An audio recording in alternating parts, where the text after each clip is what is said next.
High guys, welcome back to my channel Charlie's vlog. অন্য এটা ভ্লগলৈ মই সকলোকে স্বাগতম জনাইছোঁ। আজি মই কিবা এটা বেলেগ দেখাবলৈ যাই আছোঁ। মানে বৰ বিশেষ মোৰ গাটো ভাল নহয়, কিন্তু আজি দিনটো বহুতেই বেছি স্পেচিয়েল হয়। কিয় হয় মই গোটেইখিনি দেখাই আছোঁ, তো ভিডিঅ'টো শেষলৈকে চাই থাকক। যদি ভিডিঅ'টো চাই থাকে নিশ্চয় দেখা পাব যে আজিৰ দিনটো কিয় স্পেচিয়েল। তো মোৰ মাৰ কাৰণে আজিৰ দিনটো বেছি স্পেচিয়েল। যিহেতুকে মাৰ কাৰণে স্পেচিয়েল, তো আমাৰ কাৰণে অবভিয়াছলি যদিও গা বেয়া, তথাপিতো মই যাবলৈ ৰেডি হ'লোঁ।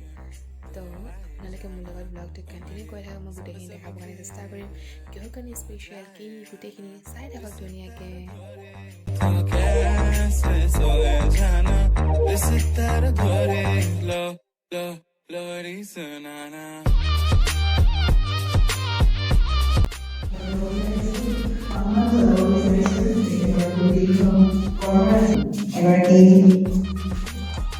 সমাজকৰ্মী আৰু ৩০-৩৫ বছৰ ধৰি নিজৰ স্বাস্থ্য সুন্দৰ কৰি ৰখাৰ লগতে তেখেতৰ স্বামীকো বহু বছৰ 50+ এই প্ৰতিভালৈকে সঁচা কথাষাৰ কৈছে।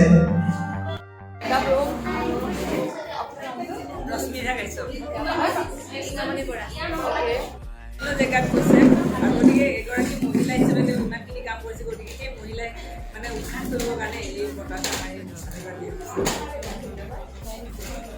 আমাৰ মানে বাইদেউহঁতে মানে ফেশ্বন দিব আৰু আমি যাম মানে চাবৰ কাৰণে। তো গাইজ কণ্টিনিউ চাই থাকক।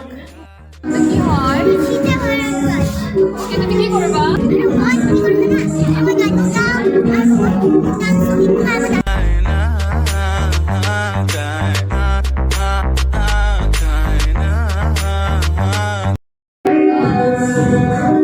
মই জানিব বিচাৰিছোঁ মানে এৱাৰ্ডটো দিয়া হ'ল মানে কিহৰ কাৰণে দিয়া হ'ল?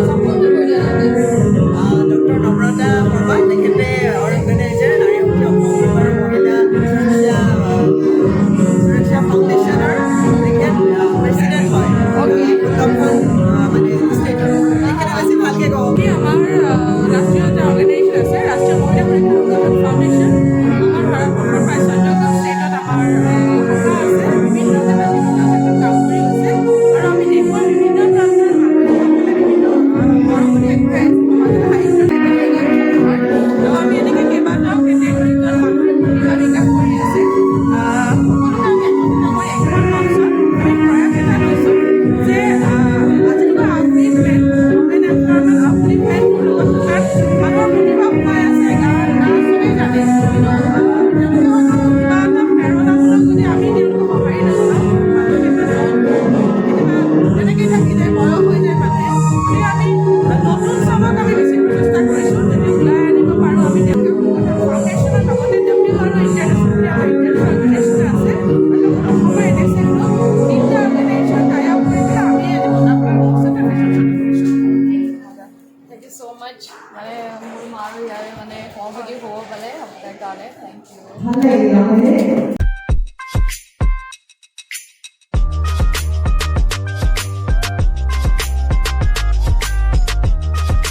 দূৰৰ পৰা আহিছে ওমেন এণ্টাৰপ্ৰিনাৰ তেখেত।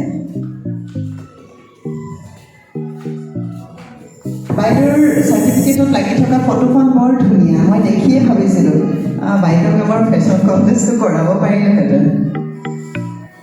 আমিতো মাজতে আহোঁ।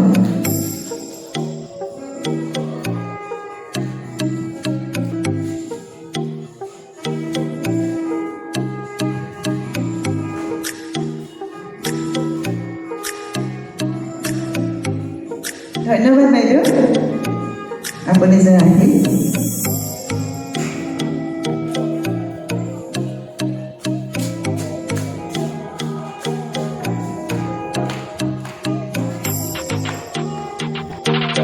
ধন্যবাদ ধন্যবাদ দেবিকা।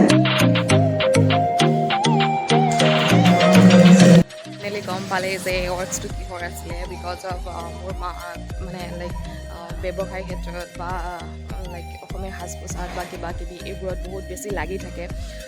তো তাৰ কাৰণে তেওঁক মানে এৱাৰ্ডছটো দিয়া হৈছে।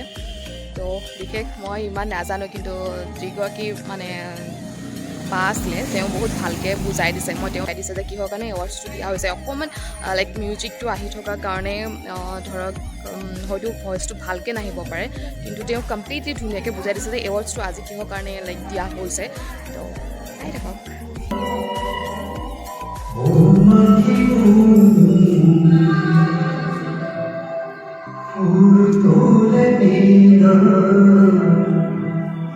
তাকে দেখি বুলবুলি গানে ধীনা তবলা বাজাতে